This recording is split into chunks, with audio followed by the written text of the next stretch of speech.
Pasukan penyerang dari MSB kedua dari Brigade Senapan Bermotor Pengawal ke-39 telah membersihkan pinggiran timur desa, memperkuat diri, dan menambang pendekatan ke posisi tersebut.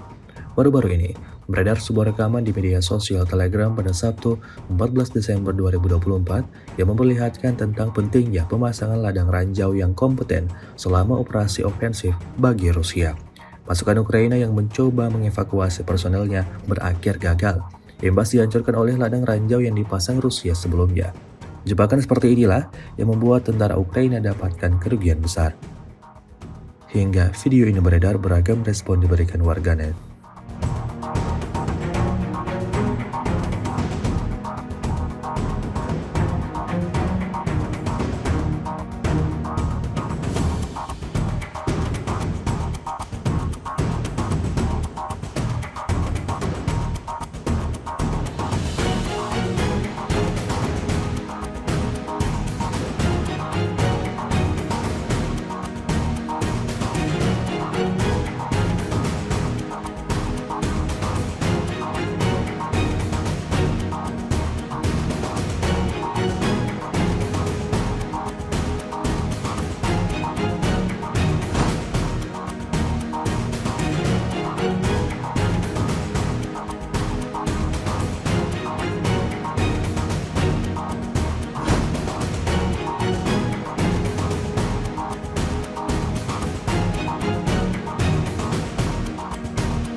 Download Tribun X sekarang, menghadirkan lokal menjadi Indonesia.